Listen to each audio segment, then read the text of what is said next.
I get it. She scared me too. Maybe she wanted to be rescued by Leo.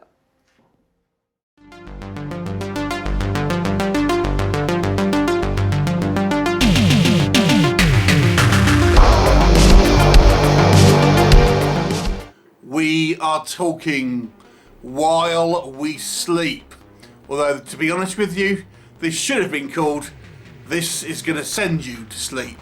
And this one is directed by Andreas Akula, who is primarily known as a cinematographer through a number of high-level projects, including American Psycho and some Tarantino projects.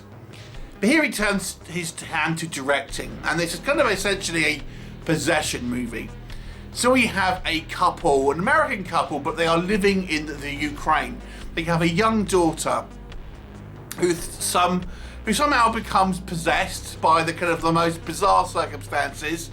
But anyway, she's possessed, but they don't obviously know this at the time. They kind of think it's something kind of medically wrong with her, and it seems to be affecting her sleep. So there is a kind of a sleep specialist who kind of noticed something during a kind of a CAT scan, and kind of offers to help by kind of observing her at their home. So this kind of doctor stays with this family, tries to kind of observe what's going on to see if she can help. And as the movie progresses, we learn that, and the family start to learn that maybe there's something else going on. What'll happen? You have to watch the movie to find out. So let's talk about what works, I would say, in this movie. Obviously, the director here is primarily a cinematographer, so you probably expect the cinematography is actually very strong. It certainly gives it a crisp, professional feel. Everything from the shot composition to the lighting is to a high standard, giving this film a professional sheen. And it kind of looks like it has production value behind it in some areas, at least in that kind of the technical areas, because technically it's very well made in regards to those type of things, those technical elements. Maybe without special effects, we'll come on to the special effects, but on a kind of as I say, just the kind of production value, this movie is proficiently made, at least. The movie also has quite an interesting setup. The means of which this girl gets possessed, I have to say, is somewhat questionable, but I have to give it props for doing something quite interesting and at least setting up a kind of maybe something a little different. At least that's how it appears in the early kind of parts of the first act, because it thinks, their setup seems a little weird, but at the same time you kind of find it intriguing. And you think the movie's going to be kind of quite well produced and everything, but kind of as it kind of starts, because the the cinematography and everything like that, it looks like it's going to be off to the races. And I have to say that the final act, it picks up and does some kind of, it kind of goes into more of a traditional possession movie, although I don't think it was successful in that. But let me just kind of cut to the chase here, because this movie, I have to be honest with you, was a little bit of a missed opportunity. Let's just call it that, shall we? Okay, so let's talk about the story first of all.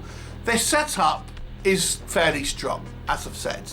First act, not too bad, or at least the first half of the first act, not too bad. But then the bulk of the movie is the kind of the hour in between the kind of the first bit of the first act and the finale is kind of melodrama, and you don't really feel like the movie's progressing. It certainly doesn't feel much like a possession movie. It's quite light on the kind of the horror. It's mainly the kind of the relationship between this kind of doctor, who I have to be honest with you seems to be are very confused while she's there, but we'll come on to that in just a second. The kind of the husband who, the wife is getting a little bit jealous of this kind of pretty doctor, who's kind of helping the daughter and kind of flirting with the husband, it seems, things like this. So it's the kind of the two parents, the doctor and this sort of child, and their kind of relationship. But it's like melodrama for about an hour, and it's just this is not for a horror film. It feels like a kind of a Lifetime TV movie in a way. And then kind of, like I said, the final 15-20 minutes goes more into your straight kind of possession movie. Okay, let me just go back to a couple of bits. So the Doctor, this Doctor, it seems so unbelievable the way this character is written. I don't think everyone here, I think she's probably the best actress. We're going to come on to the acting, but her character is so weirdly written. Like, she just decides that she's going to go around and stay with these people in their house, right? You would have thought you would have needed like some type of direction from the hospital. No, just does it. You know, who knows what she's going to be doing at her actual job? Don't worry about that. And then she's meant to be observing this girl when she's sleeping, but she's like up during the day. Surely you'd want to be, asleep if you're going to be up watching her overnight, things like this. But no, she's up and about, sort of doing stuff, then falls asleep in the night. It's just like, it's the most stupid setup. So the script here is really the problem. Because her character, her professionalism just seems like all over the place. And I don't actually know what she's meant to be trying to do here. She doesn't actually seem to really know what she's talking about, if I'm completely honest with you. We see her kind of throwing around these kind of theories and stuff. So her character is really poorly written. And then we have to talk about the acting. It's so cheesy at times. I think the Doctor, even though I don't like her character was poorly written, she was played okay. But other characters here, then we have a priest. It's embarrassing. It's one of these movies, and I was like cringing. And I have to say, I don't fully put it on the actor, because I think his direction was quite poor. But there is some scenes here. The first time the priest comes in and meets the girl, there's a scene where the father takes him upstairs, and the camera like lingers on the priest and the mother, and it's the most uncomfortable scene because it's clear the actors just don't know what they're meant to be doing, and there's just no direction. It's cringy. It's like I'm sitting here thinking, bloody hell, I feel embarrassed for these actors because they're just kind of like the priest in this stupid pose doesn't know what to do, and it's just like, oh my god. And they're just the cheesy line delivery.